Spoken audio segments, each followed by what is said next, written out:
So there's a little hiccup in the screen capture. So okay, so this is the exam. This is a problem of, okay. So let me do here.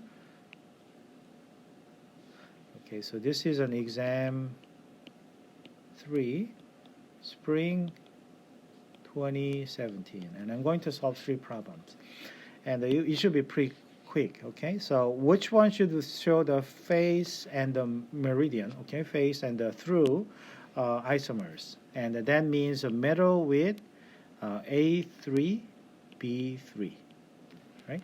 So those are the one that we talked about, something the same phases while going through the one. And then if you look at that, I'm looking for 3 ligand and 3 ligand, and so A is the answer. This is the 4, 5, and this is 2 and 4. So this is not. Okay.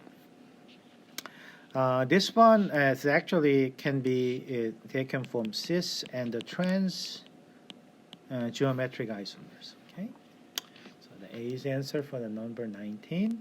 So which complex is a chiral isomers? And then now I see here, okay, I see a lot of ions, right? The ethylene diamines, and to remember the one that can form the chiral isomers, for as far as the ion is concerned, is I think is a pretty useful for you to remember.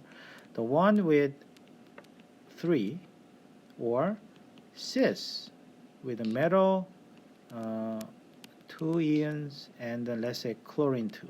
Okay, so those are the one that can, they are both isomers possible. The one that they cannot form is a trans metal complex with double diamine, so diamines, and let's say from the Cl2. This one cannot, but this is an optical, yes, and this is an optical, yes. They are the possible. Okay, this is what I talked about just before in the morning session. So the answer is here. That's true. Okay, this one cannot, but if this one is a En2 with, let's say, chlorine 2, then they can be the case. So this is the answer is octahedral with 3 dandate. Okay, 3 double imine. So En means ethylene diamine, right? The nitrogen in the middle. CH2 with the lone pairs. So it's like it's one of the more than one coordination can happen on this. Okay, so and I like the number 21, and this is also pretty good problems. Okay, so let's say which complex ion absorb the light of the shortest wavelengths. Okay, I think that I showed the lecture slide a lot, and then they essentially show a lot of colors from the metal complexes. Sometimes they show the nice, beautiful colors and so on. And what it means is I'm just assuming here this is the d orbitals and then the octahedral. So if you have something looks like that, okay, and versus if you have something looks like this. I even like I'll just make it simple. Okay, so I'll just make. Let me just say I have a 3 electrons here and versus this, and the scenario is this electron. This one can go up there. Okay, so when this the energy can be activated is when you shine the light, H nu. Okay, this is the same region that the photovoltaic cell that is working out, and then what's going to happen is this one will essentially they will jump onto go on to the activation energy state. Okay, so that's here. So when the light hits it,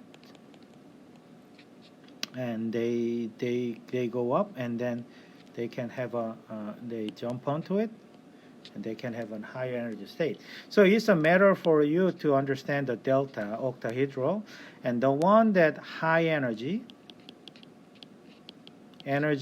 H nu. Remember, that means a shorter wavelengths the light, right? The electromagnetic light is a larger gap between delta, right? So that means we are looking for the larger. Essentially, what means is a larger delta. That is same as stronger ligand. And what did I just talk about in my introduction case? Which one is the strongest ligand? Cl, Cn minus, water, iodine, OH minus. This is the one. Okay, this is the strongest one. So therefore, they are going to see. Essentially, I think it's good to remember the Cn with the negative charge. They are the various the one with the stronger ligand capabilities. Okay.